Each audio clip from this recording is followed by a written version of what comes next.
Bonjour à tous, merci de nous rester fidèles et bienvenue à ces nouveaux numéros de votre grand plateau matinal sur votre chaîne.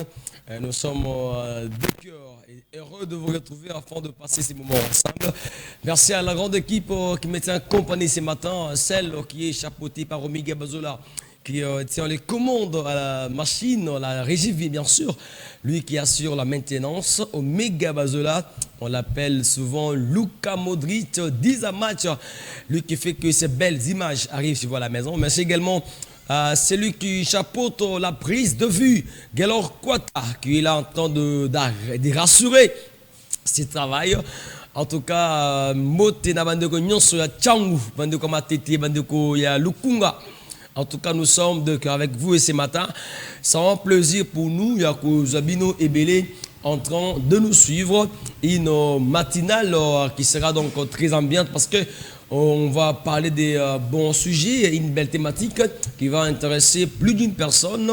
Moi, je m'appelle Johnny Condé, devant ce micro pour la coordination de cette matinale, donc ce plateau matinal des matin. Une tranche qui est suivi partout dans les Congo central, pourquoi pas aussi du côté de Brazzaville.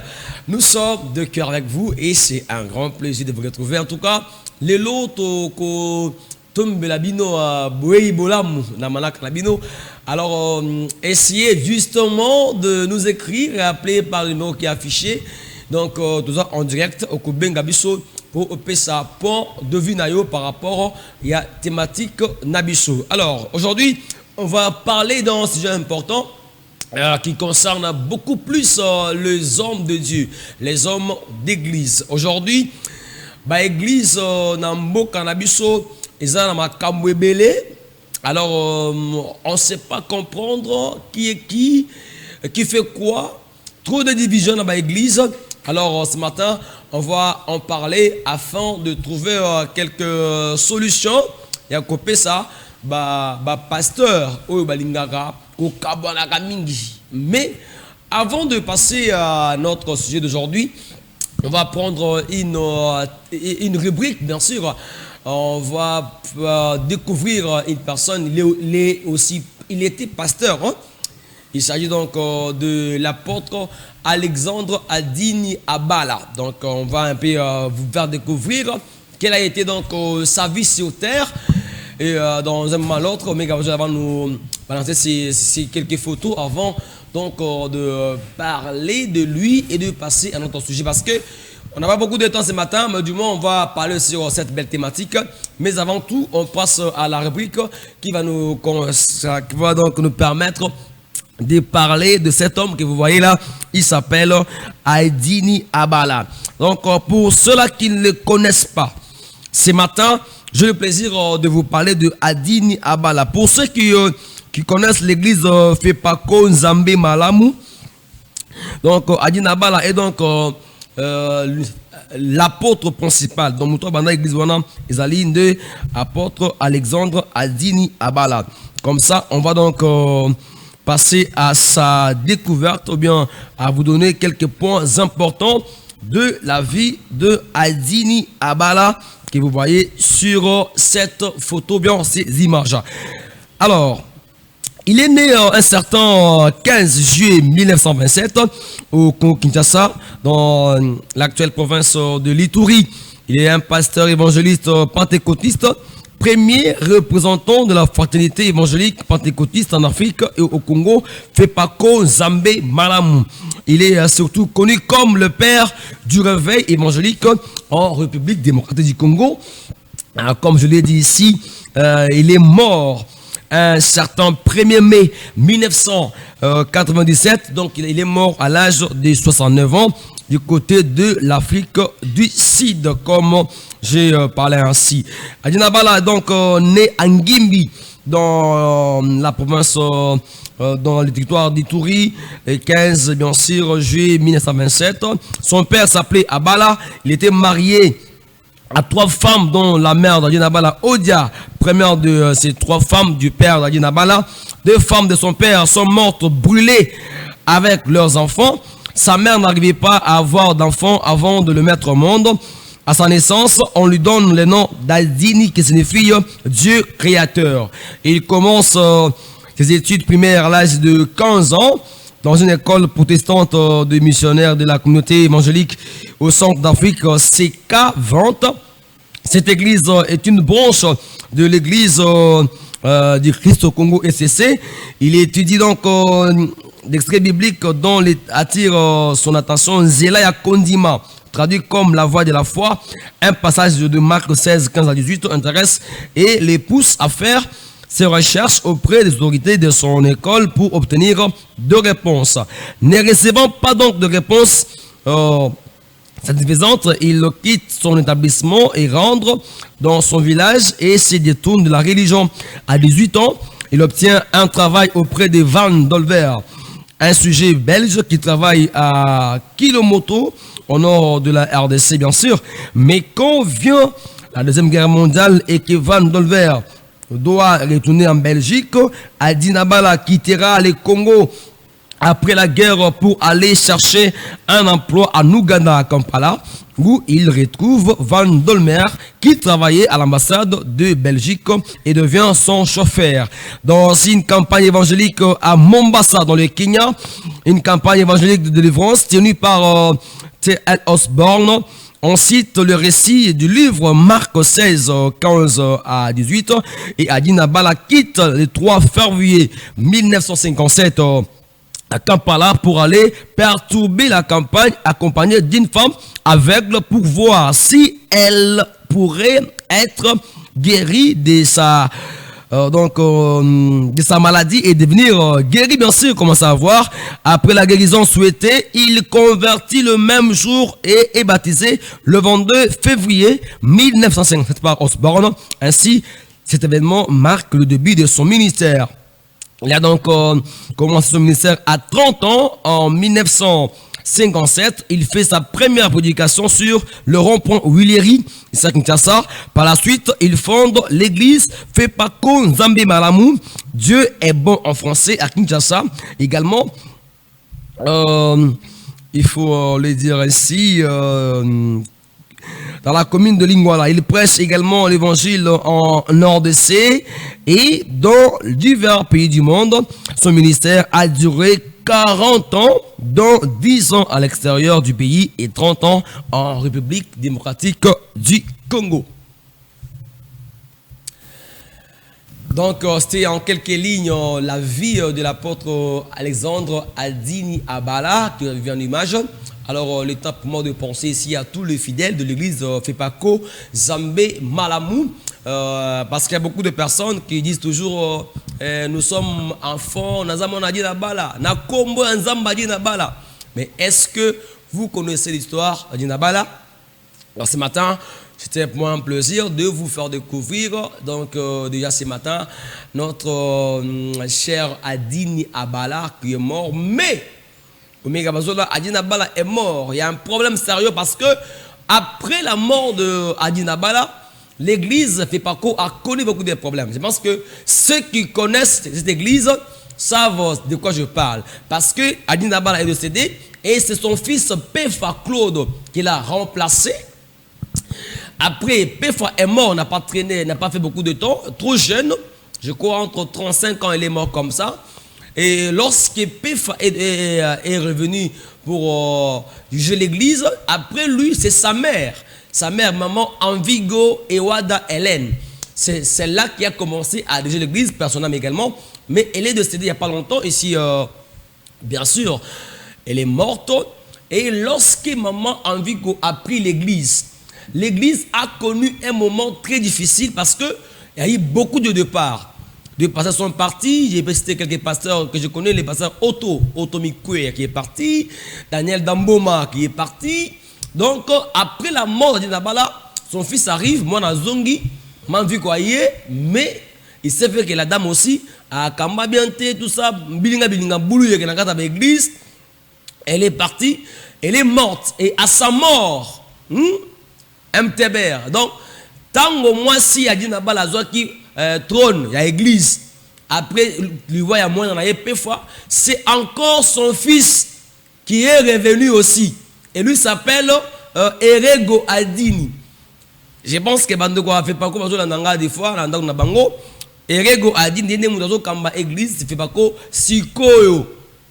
Et celui qui est comme apporte l'église, mais azaka kamona ya adina bala.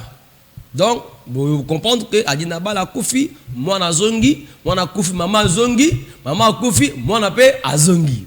Donc et c'est pourquoi il y a beaucoup de départs. Et moi je me demande, qu'est-ce que adina bala n'a pas fait? S'il a bien je reste au ministère pendant 40 ans au moins. Les 10 ans au Célibat Mboka, na 30 ans na Congo, mais l'église est Tikali n'a pas de problème. Aujourd'hui, je pense qu'il y a des églises où des fois, bazo critiqué par rapport à la construction de l'église, on n'a fait pas quoi, tout autre, mais on ne sait pas. Est-ce que Adina Bala n'avait pas prévu que Nassimaliwa n'aille église de côté de Nengenini? Ça des problèmes. C'est pourquoi aujourd'hui nous parlons dans ce sujet important.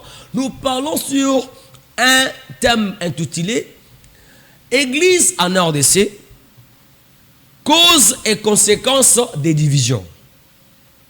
Pourquoi l'église de Kabwana? En tout cas, je passe directement au sujet. Pourquoi l'église de Kabwana tous les jours? C'est un matin, en tout cas, au Kobenga Bisso, sur la Maramotali, l'église. Alors, on va prendre quelques photos de pasteur. Pasteur Otoye Baki, Badalaki ensemble.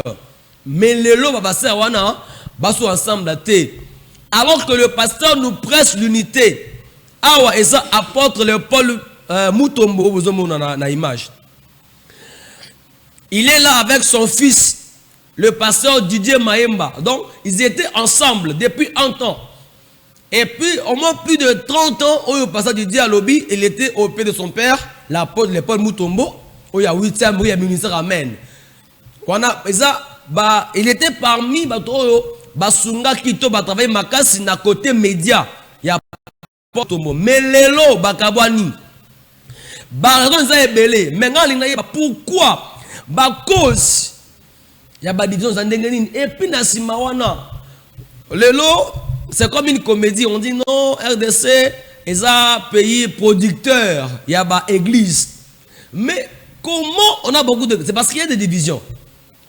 Pasteur au Kabana, on va passer, on prend un autre pasteur. Les autres, on va passer à Nyonso, au Bagabana. Sauf que Bango, Gobengo, Bango. Ah, pasteur Moïse Mbi. Moïse Mbi, au début, il y a apôtre Mbi et Moulaya. Il y a église cité Bethel. Il y a un Kalambay. Ils ensemble, ensemble. Les lots ne sont plus ensemble. Qu'est-ce qui s'est passé? Même s'il y avait un problème, il y a que non, il fallait qu'il soit là. Mais l'église prêche l'amour, prêche l'unité. Les lots Kalambay, comme l'église naïe. Dans ta présence, church, de l'église naïe. Ah, parce que dans Moïse Mbi, il y a tout ni. Ce qui va pasteur, battre bolingo, bomoko, unité.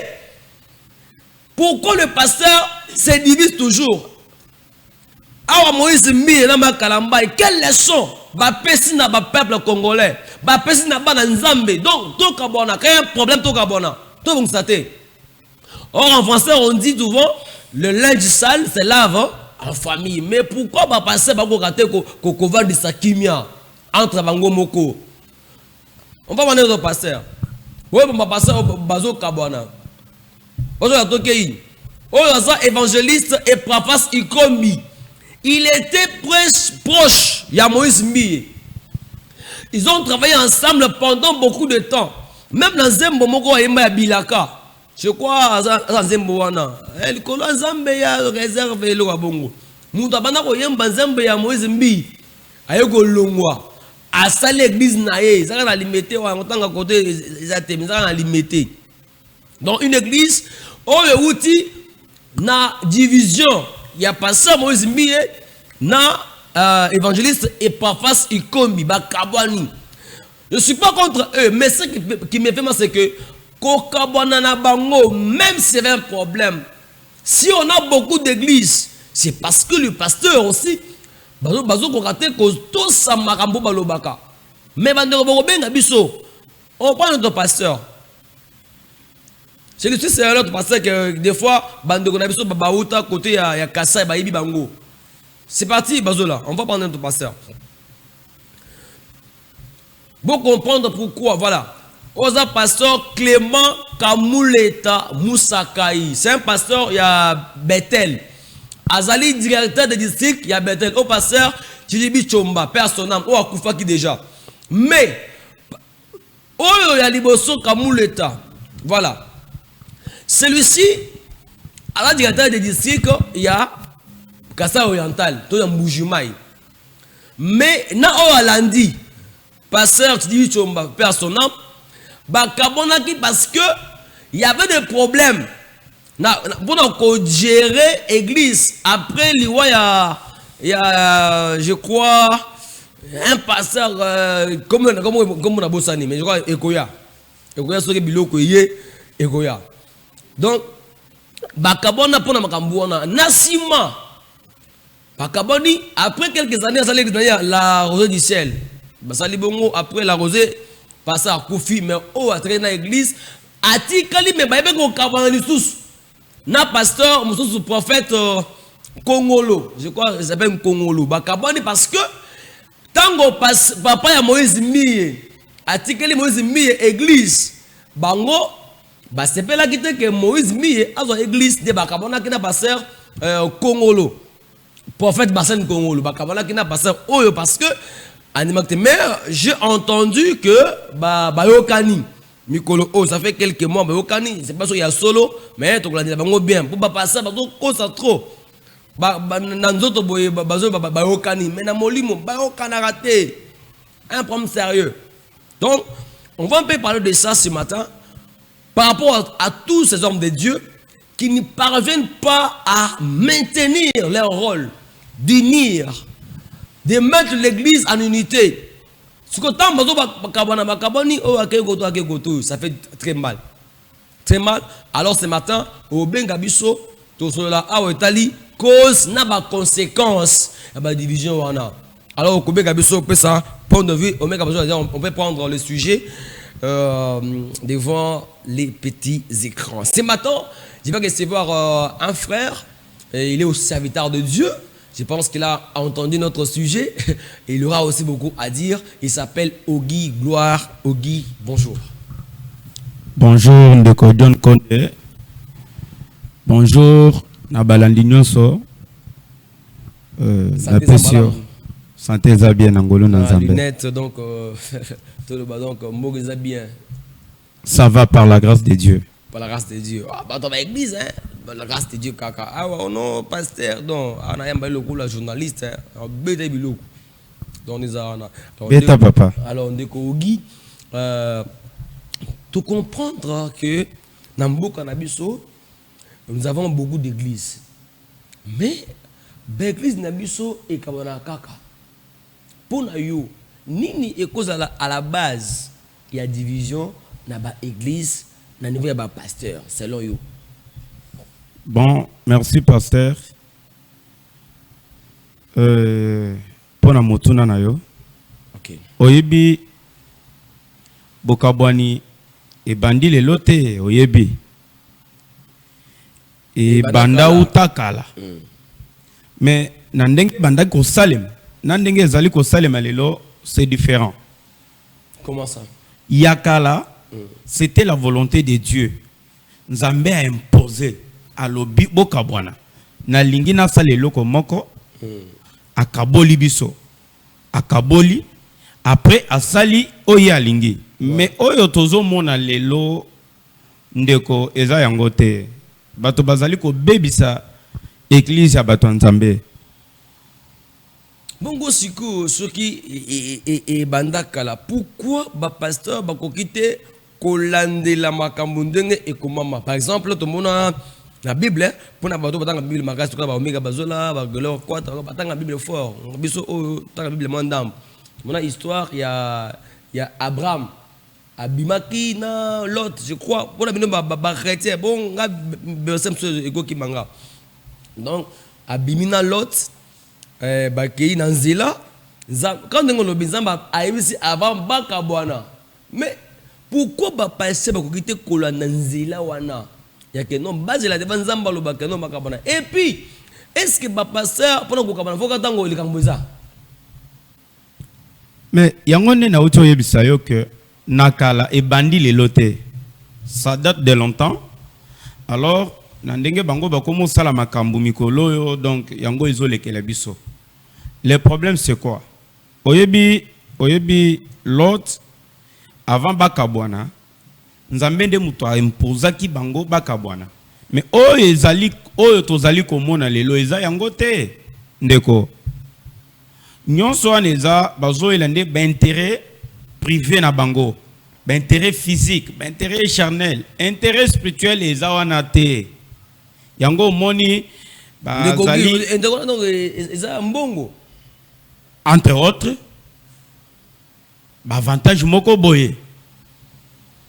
Bah homme de Dieu comment ba kolinga mbongo boyi bona mbongo et puis au monde a pu passer mususu déjà azon na mbongo tu passer na mbongo déjà parce que ba passer mususu ba razuka na bato belé église ala mbongo déjà donc mituka mapangu mais azolande la mbongo tia mukende moni bana ba okima ça la bord nanga mais yango na nde eza à la base oyebi sotoke na Bible. Tout monde qui malgré tout au monde dans la Bible Élisée atikali ya kokangama na Eli tina suka vraiment.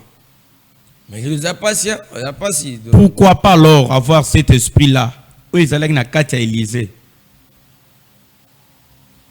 Mais binemoko ba to bosambela kami koleka biso ndekogi Zamba sengi bolingo to lingana. Mais pourquoi aspect ya bolingo?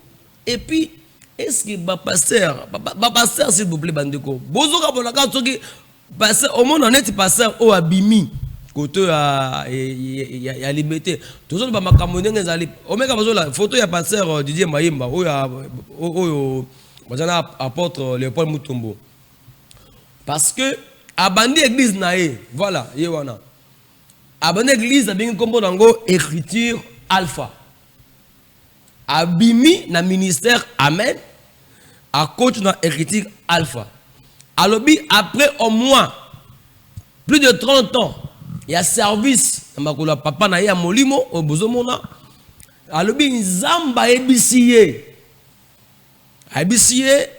il faut sikoyo osalelanga na ndenge mususu ne azu écriture alpha et commis église naye o azo kamba. Pourquoi ba pasteur bakabonaka aso bana kanda? Est-ce que nzamba lo bakata muto asiliki? Ah non, moni likambona allez asiliki accueilli. Pourquoi c'est toujours au moment ya kanda? Nzamba ngolo bakata ngakanda. Ande ko gata yomoko. Bon. Eloko lobi wana ezali yango te. Puisque mais ce monde na kanda bon ba pasteur nyonso baza ba pasteur tendeko oui pasteur nyonso ba pasteur oui esengeli ko sosolelo ko wana ezana ba pasteur ba mi komisa bango moko ba pasteur puisque ba monaki honneur o bazalaki kopesa o baza kopesa na ba pasteur yango yepe asepeli as pasteur amoni pasteur na moko ya kanda yango ndefo yepe akoma pasteur yango bondi omoni abandi pe bor na ye so moni bor wana esimbite akomoluka mutu asomba bor wana na bor na nga na moni mobulu esengeli mutu moko soki aza na mwa lar na ye ya azwaka bor wana yetungisanga fort alors ozokanisa na lolenga boy est-ce que tokomona nzambe puisque ce qui Hollandais, je pense qu'il va passer bien. Ce qui Hollandais, baza ebele. Bon, je ne vais plus faire un débat autour de l'individu quand même. Alors, tozo lobela na matali et tonga nzambe. Oyebindeko na vie ndenge toza boye. Mutuna mutoza na ba faiblesse na ye. Oui, wana tu bien. Okotuna na bato babala utakala. Okuti bango bazaka ensemble okotuna bango te ya salaki ando sala boy o pe ando sala boy donc na nyonso wana ils se sont supportés quand même Pourquoi pas? Pourquoi pas l'église à Batonzambe? Bon, auto tanga nsusoa namoni bazalaki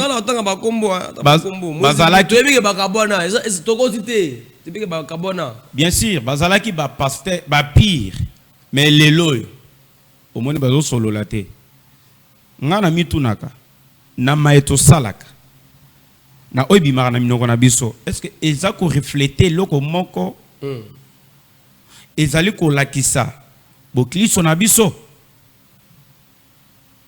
même pas. Donc na minute toza mutu nyonso na lobi bien mutu nyonso alingia koma kaka leader. Tout le monde veut être toujours leader. Mutu alingi te ba kamba ye moko azala kaka ye moko azala leader azala donc azala toujours au contrôle. Donc so ba biso bon par exemple awa au moni osali mabe donc yo vanda na nozela vi que aweza boye au moni mutu asiliki allez akio sala bornae wana ba rebelle et puis ba baza ba victime ezaka biso ba fidèle neto za victime yango moni bana nzambe belé lelo bazo pambwa mate makambo eza ebele mais ndikogi parce que ba bandimi pe baza bilanda landa muto abimi awa muto abimi ake kote mususu bolandi côté wana pe bage bakabone olandi lisusu monteke ba bandimi nde bazo encourager et puis bage que non il y a des bandimi on ba ko proposer ono papa omoni awa yo te yaka koleka ye donc ça toto kende ka so la borna biso mais yozo kanisa Satan soki alinga ya na vie ya mutu akoya pena lati na maseke ndenge bino bokanisa kawana akoya kana nzela mutu yango nde ko mona mutu ayelio na maloba sukali après bokena ye makambo na bebi atikelio asundolio yakeli tu vois ça alors ndena ngonga na lobaka est-ce que bandimiango est-ce que bayebaka makambo elekaka entre bas serviteurs de Dieu mais bango bolobaka nzambe atalaka motema motema ngo ya ndenge nini nzambe atalaka kasi motema pasteur nzambe ayebi donc beaucoup za tata na militaire balobaka oyo akobala mama nde papa oyebi eloko ezangi biso ezande komikitisa oyebi eloko wana eloko ezangi biso eza komikitisa pourquoi nazoloba wana tant nazokende ka na Bible na tangeloko likambo Elina Élisée est-ce que toi tu penses mutu lokola ngana yo toko vendre sika moko to vendre sika moko pendant beaucoup d'années sans que yo sala nga mabe sans que nga pe na salo mabe mais je ne pense pas mais Élisée a andimi kotika la fidèle et pas Eli tina suka. C'est pourquoi ceux qui ont tangi atana Philippiens royoka bazoloba ayant le sentiment qui était en Jésus-Christ. Donc c'était quel sentiment? Il y a commis qui dit ça. Tout un Dieu. Jésus andimi kotika lola. Oh eloko ezanga kate. Andimi komi qui dit ça. Mais pourquoi pas nos pasteurs, nos pères spirituels? Balinga komi qui dit ça te. Soki likambo ezali. Ye azuka pété na yowana. Azuka pété na yowana. Yangonde azobundela. Donc bango pona nga na moni ya liboso bazobundeleza ba intérêt personnel. Muto atali abando gagner pe logo moko boye amoni peut-être bosala ki accord te yaka to sala musana nzambe asunga nzambe ko pambola musalo soki nzambe pamboli yango tokozala boye kozala boye. Après un moment omoni mutu donc azo se retrouver te quand même nde a décidé te boye ngape na bi déjà kotanga Bible na yebi tutu nyonso bakosela ka nzambe te nzambe ayebisinga nakutana kina prophète moko boye prophète wana ayebisinga yo oza mutu munene oza musana nzambe munene okoki kozala musana nzambe munene bien sûr mais lolenge ya kokende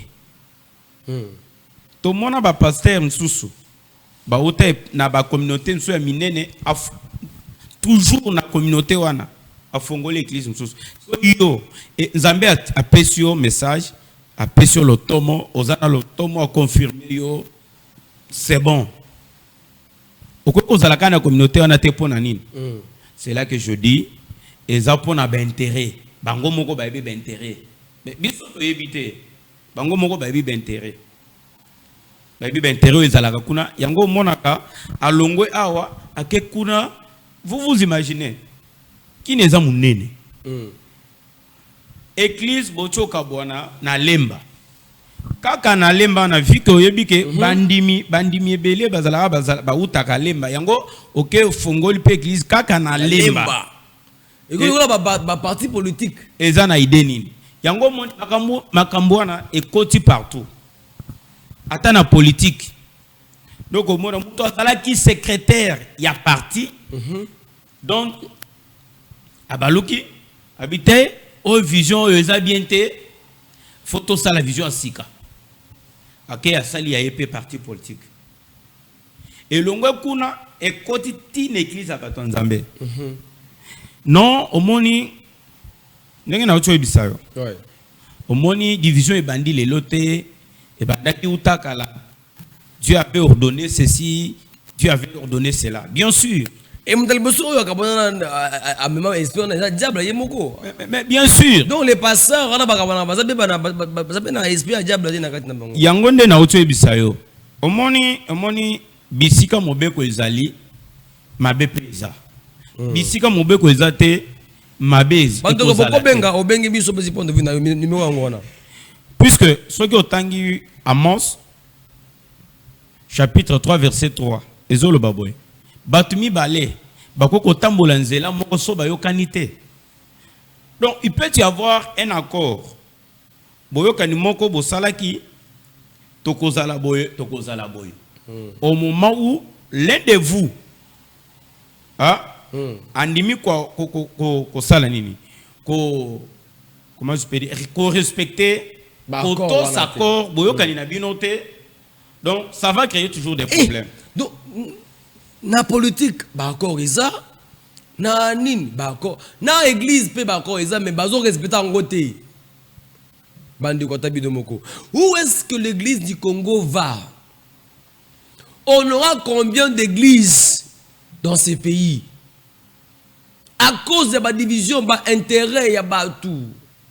Donc un pasteur qui se fâche à celui qui allez avant l'église o nzamba ibisinga donc nzamba ngo alobaka tango yo silikaka allez o siliki nzamba ye non pasteur omega omoni ko silika te allez nzamba na bisio bande église et puis ba comme église ou melarate hein ou melarate. Donc moi je crois que pasteur nyonso o azaka pembe na pasteur mususu ana kombo église na poche hein juka yoko yinda pop église évangélique alors quoi sur la terre.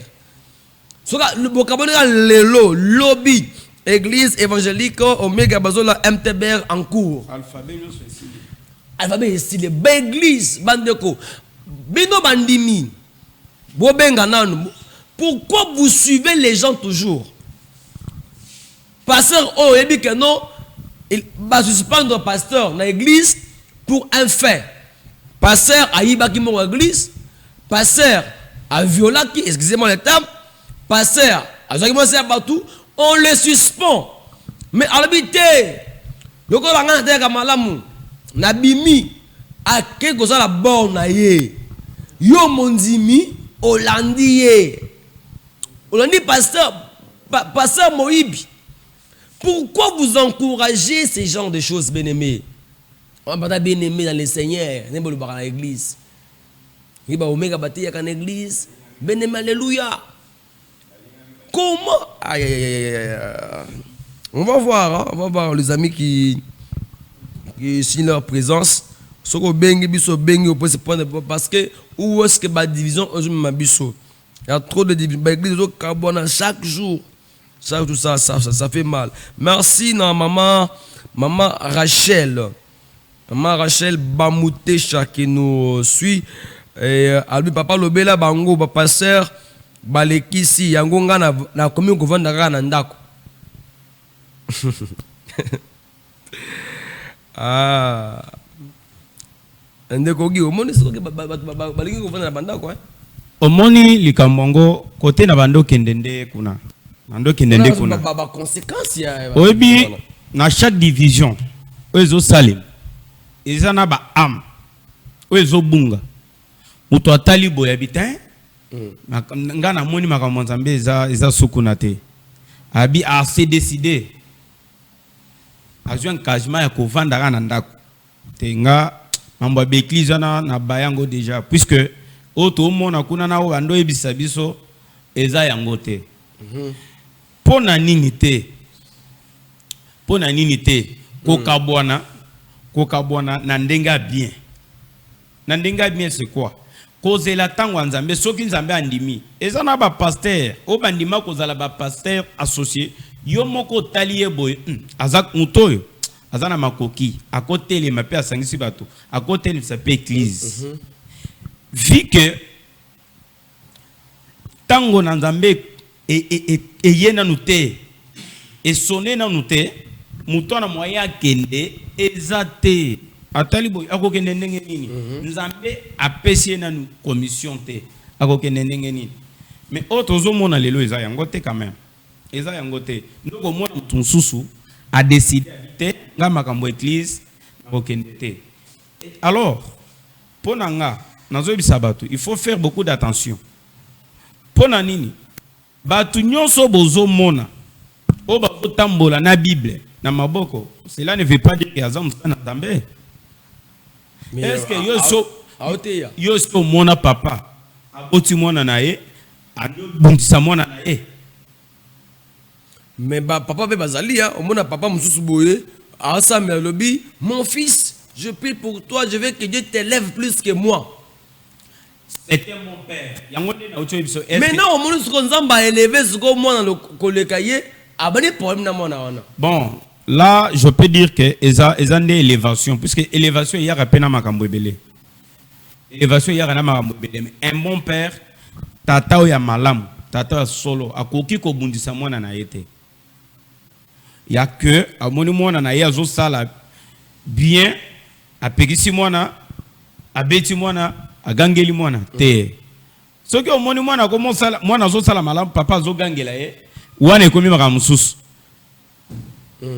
Ozolanda wane ko maramususu yango nde biso ba chrétien ya lelo esengeli to la kitabokili sona biso koka bwana surtout l'église ya lelo nazo mona ngo pena grave donc situation ezobeba se ko beba pona nini moni beba ba sœur Vasila maraboni na pona nini avec mukuna ngata ba kombo na bango bokutanga tutanga ba kombo de kogi kopikisa ngata ba kombo te bon yoko tanga ba kombo mais nga esala nga pasi puisque la vie chrétienne l'homme na Pascal mukuna ba kabani moise mbi ma ngama ba kabani lelo apporte le bon muto mona Dieu ba kabani. Est-ce que oyebi avant tout ça la makamsusu biso tozaba na mikie mais batuno sozo tanga bazana bango ba mikolo mais non pas d'exemple à donner aux gens. Alors bien sûr mais elonga na koyebisa ezanini oyebi que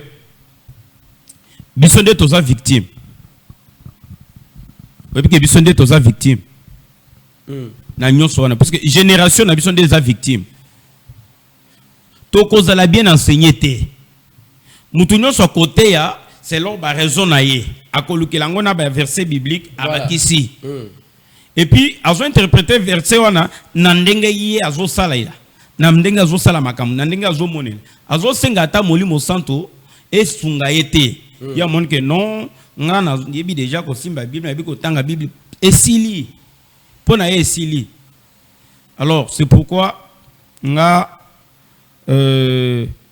nazo sepelate kotala église abato nzambe bato balingi kozango lokola ba bien privé na bango. Et puis la vie que nous avons, la vie chrétienne que nous avons aujourd'hui, ça coûtait tout un Dieu.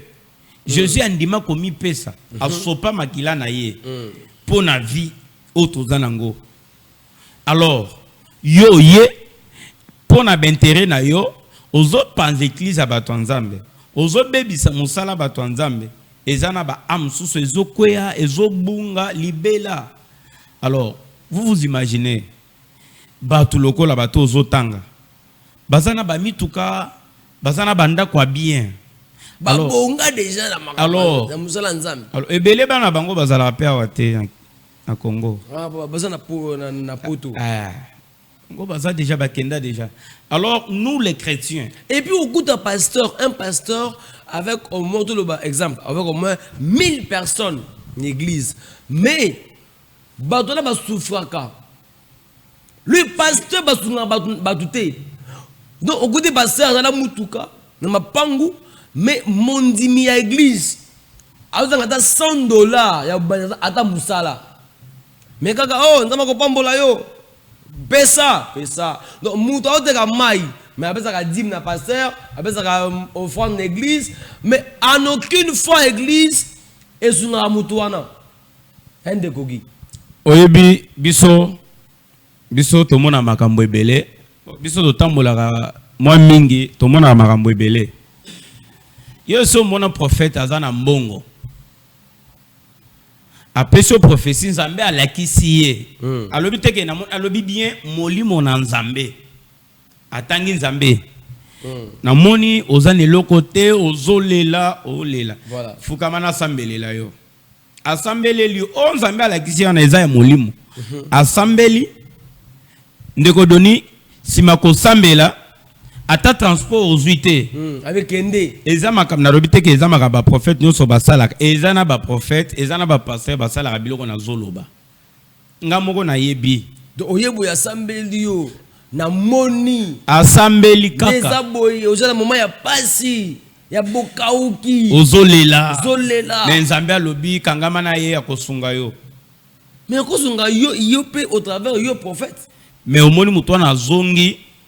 Or la Bible dit mutoko ko ya liboso na Nzambe te azonga ndenge ayaki ezaka na molimo te muto oye pas prophète ozolela zonga Nzambe alakisi yo bien frère Doni ndegogi azale lokote na ye kotala yo boko peut-être muto bengisa kinga na ye olakisi nga ko delate situation na yo Nzambe ayebi yango tala boye et par après ozozongisanga kaka bongo osambelelinga na kika bongo est-ce que so na komi na nini na mutuka na lobakaka Nzambe alobi na nga ba meminga quand même eza bongo te yango nde umoni na zoloba na manyos toza kosala tolingaka te to sala o eza volonté na Nzambe te to luka to zela na temps ya Nzambe soki pe pesite ba ebele je pense il y a un pasteur un message de son vivant à tunaki église soki na kufi mwana nanga o atikali église eza mabe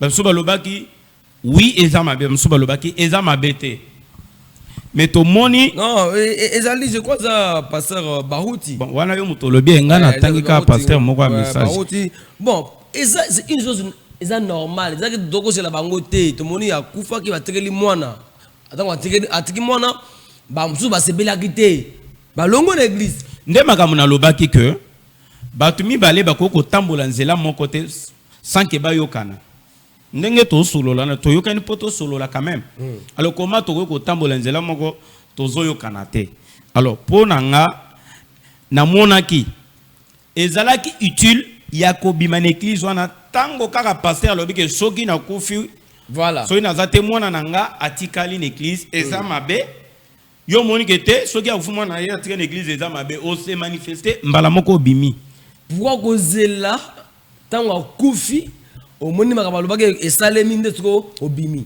wana eza hypocrisie puisque toza ba chrétien eloko mso ezoboma biso toza ba chrétien hypocrisie eza bien te au moni na sali mabe au lieu bisanga au sali mabe au vandi au mo chichoter c'est quoi ça nga nazana no solo la na yo so moni na sali eloko moko boy obengi singa quand même oyebi singa tala boye ezalaka bongo mais kozela te soki omoni na komi na temps faiblesse oye ko tombola siko mabe na nde makambo zo seleme na l'église puisque soki olandi ba témoignage ya batu nyonso ozotanga bakaboni ana okoyoka kake tango nazalaki na communauté wana babanda obundisanga bando salanga boy est-ce que sur le bango Alors bakite azata ngobima.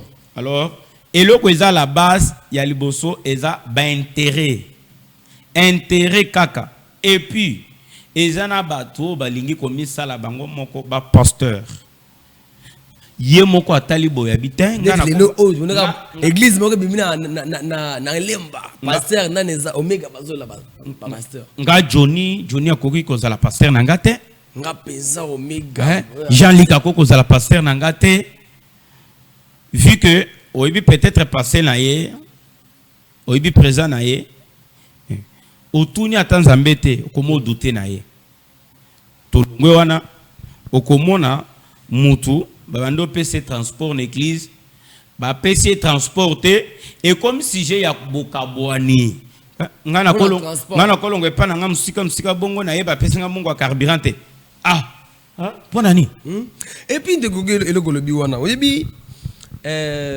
nga quand j'étais encore tout petit tout jeune surtout quand nous sommes dans l'église mo en tant que comboté l'église wana nga na yebite que moyembi bapesa mbongo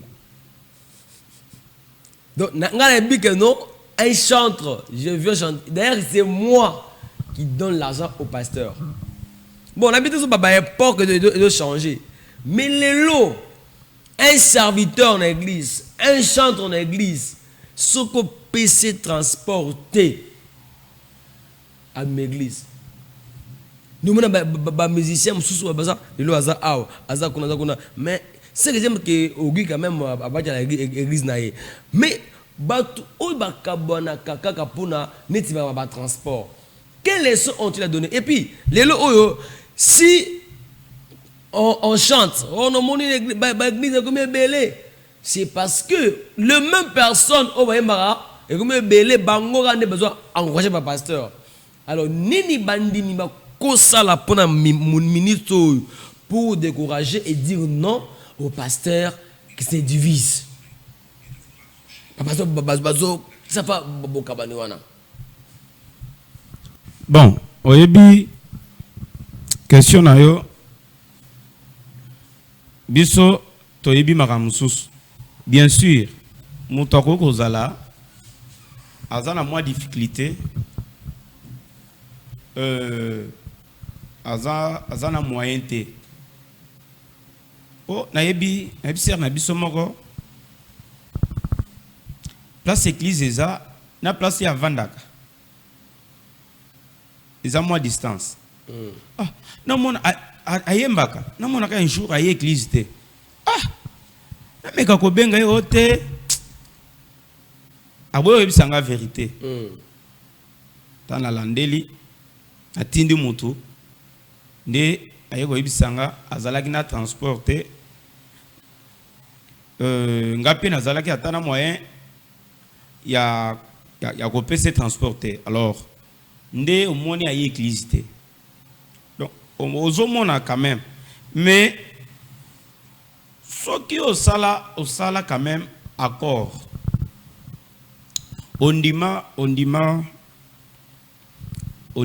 kozwa mukumba komema mukumba ya ko futelaka bato transport puisque bazanga raté na église wana bazanga raté soki obandi église ndeti lelo ozokanisa ke ofande nyonso bandotikalaka ndenge bachelaki yango wana na ebite puisque okomona bato bakoya wana omoni mutu penza awuti musika makolo omoni pena aye makolo quand même akozonga boye te esengeli to sunga quand même et puis koyemba peza to salela nzambe eza musala nzambe moyembi asalelaka pe nzambe donc abongi pe na bénédiction en nzambe abongi pe na bénédiction pasteur pasteur akopesa pe moyembi na ye eloko eza péché te donc pasteur bazokabona entre bango moko et puis entre bango na bayembi eloko ya liboso nga na yebiso eza bintérêt oyo azokende azoyela bintérêt na ye oyo pe azotikala azoyela ka bintérêt na ye tu vois ça donc oyo alobi te lolenge bakomi okamba église eza yango te lolenge wana koloba te ke oyo tobandaki koganye tozo gagné en côté au père lobby le pasteur le visionnaire à lobby te ngana nyokomi na pour l'église au makasi soki yo nyokomi pour l'église au makasi yango ndeko kabela muto eloko te yo nyokomi koleka Jésus je ne pense pas alors ezake ba papa na biso bazonga à la parole ozomona église donc ezobunga donc na moment toza to éviter ko découvrir église à solo na solo te nyonso les anines ezaka suite na makambo wana il faut to yeba qui est qui yango moni banganga bakomi o changer bakomola taper ba veste batiki banzambala bakomola ta ba veste bakomi pe l'église ba sala bikamo po bazwa kala po o ekomi copie eti banganga mbele on dirait ba pasteur hein bakomi ba parce que bonganga on dirait efuta bien bakomi ba prophète qui aye oye abetio mo ilo moko boyale otiki nyonso zanango abiso ndengo zana otana poche na yo lobby bakose la nzambe nzambe a lobby. Mais ce qui me fait mal, il faut au-delà, il y a bandaku, il y a bamituka, il y a honneur, il y a quoi que ça soit. Il y a un ciel à gagner. Hein? Il y a un ciel à gagner. Il y a un ciel à gagner. Et puis, il y a une soana, et la génération oyo. Na oyo koyande mutu bakozala en difficulté. Bangonde bakozala, bangonde baza victime. Alors, Ndegogi, peut-être avant Souka. Pourquoi papa certains bakabonaka? Je pense que Bolanda Bisso. Pourquoi lorsque le pasteur se divise, message na bango après division, j'ai un message moko au sentir haine. Na kata message wana. Comment un pasteur qui est appelé à côté ya Bolingo, Boyokani, mais azolo belende kona même si d'abord kabwani ata oyoke que il parle mal contre toi, est-ce qu'il faut réagir quand on ndenga mabe? Il y a un pasteur bon il y a le bino bakombo OK na bombikas il y a deux pasteurs balaki ba chantre bando yemba ba yeku kabwana moko na bango atei liboso ya église akomi ko beta moninga biloko na cher abeti biloko koto pe o ayoki allez azui téléphone abandi kosa la vidéo est-ce que yo mega yo tonga zala kuna est-ce que gelo ayeba makambwana est-ce que yo ko se mezike nanga ngai donc ça sent la haine même si aujourd'hui bakaboni est-ce que tu peux espérer qu'un jour va passer wana bakozonga na nzela et puis ceux qui bazonga na nzela c'est que bakozonga sur une église moko oyebi avant batoba kabwana bolingo ezalaka soute oh bolingo eza nzambe Dieu est amour donc Dieu n'est pas là. Dieu n'est pas là. Dieu n'est pas là dedans. Puisque ceux qui ont tali de konangai. Okomona un pasteur. Oyo azokosa. Ndengo zolo babango mibale bakabwani. Peut-être vérité ezakaka. Ezana kagna côté moko vérité ezali. Bon, biso to yebite, to ko condamner pe mutute puisque to yebite mais tozo condamner o ya pensé église abato nzambe. Yende tozo mona. Alors tango azokende atelemi pe na chair azolo ba makambo lokuta na chair likolo a chair azolo ba makambo lokuta papa chair lieu très saint ozokosa pona b'intérêt na yo moko et puis na bato ozotanga puisque moi ça me fait mal ya kotanga kombo bato na pe baza plus âgé que moi. Basali makambo moko boya soni bazokisa nzambe soni ba passer ba révérend papa moko bakabwana bon bakabwana te pona nga na be wana na benga ranga bakabwanité peut-être cause à la communauté munene Ba moni que yo zali ko se conformer sous na statut ya communauté te. Ba ko bimso libanda na malembe na ndenga bien. Po wana eleka pe na ndenga bien. Ba bimso libanda tata na tilelo papa na nga wana tilelo atikala koloba te. Ni ko critiquer. Atikali kimia. Mais c'est ça être un père. Na comprendre déjà. C'est ça être un père. Puisque yoza papa malgré ma benanga. Comment voir kelanga ba jeton l'église à baton nzambe. Alors ce n'est pas bien, ce n'est pas du tout bien puisque église oyo ezaya mutute ezaya baton nzambe. Nayebi ba Paul ba kufa ba kenda ba tike église à baton nzambe. Alors pourquoi tobunda pourquoi to sala na mabe bamsu ba keti na justice. L'église la justice il y a de cela 2 ans et plus. Église de la justice. Église la justice de Dieu. Mais église de la Nzambe mais au lieu de consulter Nzambe bango ba na justice pour basali la statut. Parce que wana ba saleli moli moto ba saleli nzoto. Ou bien magistrat avant samisa bango ako senga moli mo santo eba na ko kambaye ayeba côté ni vérité zala. Puisque vérité, muto asali yo mabe yo zana preuve et na justice. Yo zana preuve te, mais yé muto asali yo mabe azana ba preuve na quand même. Alors pour nanga conséquence eza yo zo mone efficacité à église ezo si là yango moni bato bazo yana nana ba problème liboso na Nzambe ba problème ezo si là te ezo mela kaka. Aussi là comment MTB. Dès le départ église ebandaki na mabe. Église moko fondée na ba pensée moko boye. Ozui ba ambition na yo oyo lingaga okomisi yango doctrine. O eza conforme na Bible te. Ce n'est pas même dans la Bible. Ils en a kati ya Bible te ale oye kambala moko imposer batu fi que bato ils ont mona ebandi lelo te. E banda utakala o mona mutu azoyembela David Banzembo alobinin ata saila bomaka mais yo sali l'équipe. C'est-à-dire quoi papa yo bazo négliger yo mateo te yakata ye muto tuta atolo ye muto lobagana est-ce que c'est ate yango yo ko fungo l'église yo za déjà mesure pona nini ozolanda ye kana sima non ezana bato bandima ko mikitisa tina suka bato na bazali Nzambe apambola bango. Merci beaucoup. Le tapement aussi de saluer celle qu'on appelle Abigail Mboyo. Abigail Mboyo.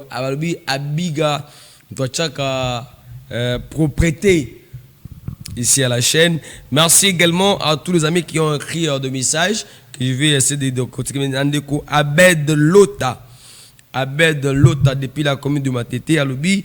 S'il vous plaît. Dites à nos pasteurs qu'ils doivent avoir des bons exemples à nous donner parce que nous suivons ce qu'ils nous disent. Ndeko Ani Mbelezi. Ani Mbelezi Alobi. Bonjour Bekael Matin.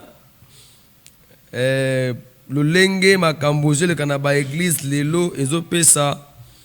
Ezo pesa biso pasi peso ni makasi passer balinga kokabwana yango mboka ezo avancer te yango bitumba ekoti ekoti bona nini. Merci beaucoup pasteur Philo, pasteur José à l'église plan l'évangile Masala Nakimaseke. Merci à vous tous pour votre intérêt et votre soutien à notre plateau matinal. En tout cas, c'est un plaisir pour nous de vous retrouver. L'étape de prendre, je suis en train d'inviter ici quelques personnes à ces programmes. On prend ces programmes comme Igabazola. Ces programmes qui est aussi important pour les enfants de Dieu. Nous sommes donc à l'église Centre Missionnaire Évangélique Adonai. C'est le pasteur Omba Kinumbe. Donc, il y a un grand séminaire appelé Séminaire de vie à l'église centre missionnaire évangélique Adonai, qui dirige le révérend pasteur Omba Kinumbe, qui organise un séminaire biblique dénommé Séville 2025, séminaire de vie. Tout a commencé depuis le lundi 24 février. Et ce programme ira jusqu'au dimanche 9 mars de 17h à 19h45. Il y a des orateurs éminents comme le pasteur Dadingodi. Il y a aussi l'apôtre Gloire Kachala, le révérend Théophile Umba, les prophètes Sylvestre Mboyo, le général Chris Mwabila et lui-même le révérend pasteur Omba Kinumbe. Les thèmes c'est conquérir, posséder, repos. Donc l'église est sur le numéro 47, l'avenue Mouzumbila, quartier des Bonhommes, 11e rue, comme de l'humité, référence route de la paix, je crois, bar Pistis. Merci beaucoup au révérend pasteur Omba Kinumbe. On va se retrouver à Séville, le séminaire de vie 2025 de Kougi. Nous sommes à la fin pour aujourd'hui. Peut-être un mot pour le pasteur et aussi pour les enfants de Dieu. Bon, pour nanga eloko na koki ko lobana ba papa na biso ba pasteur eza que esengeli d'abord il faut d'abord qu'on privilégie vie éternelle. Bana nzambe baye banzambe basa la volonté na nzambe pour te na ko hériter vie éternelle. Et puis bate yakabiso bomoko. Et loko ezo bundisambo kanabiso tilelo eza kaka pona ba intérêt muto tel ka ba intérêt personnel. Mais azota l'intérêt général te azota ni quoi que ça soit te. Alors intérêt ndezo boma atambo kanabiso ndezo boma taba politicien. Soki toza ini nzambe akoyeba na kosunga nzambe akoyeba na kosala tokozala un peu fort église ekozala makasi. Alors eza oyo bamusu bazo sala wana te nga nazo senga nzambe apambola ba pasteur associé baza fidèle nazo senga nzambe apambola ba pasteur o bazo salela liloba na ye o bazo te bato sango malamu pour être bato na ko hériter un peu vie éternelle, c'est un peu ça. Merci beaucoup au Guy Gloire. Quelques personnes à saluer peut-être. Nazo pesa pasteur Daniel Mbote, na pesi Jean-Luc Chibango Mbote, nazo pesa sœur Moadi Agnès Mbote. Je salue encore mon petit que j'aime bien, petit Benjamin, na pesi Mbote. Merci bien, Ogui. Ce n'est pas la dernière fois. On va encore trouver un temps la prochaine pour te recevoir sur ce plateau matinal à votre chaîne. Merci à tous pour avoir été avec nous ce matin. Merci à Omig Bazola qui a tenu la régie finale. Et également celui qu'on appelle Gelor Kwata qui a rassuré la prise de vue. Donc la grande matinale Bécal Matin se poursuit demain à 8h30. Et moi, je vous retrouve ce soir, d'abord pour l'émission des sports à 17h50. Et puis le samedi, nous serons là le matin encore pour ce rendez-vous de BKL Matin avec la grande équipe de Francis Archibène qui sera là également, de Grâce Lumière Makaba. Dans quelques minutes, retrouvez l'émission Bakinois Balobi en direct avec Ezekiel Moudi Congo. Une émission qui sera suivie. Appelez déjà pour assister à cette émission. Omega Bazola, merci à tous. Je vous retrouve ce soir pour les grands plateaux du sport. Bonne journée à tous. Au revoir.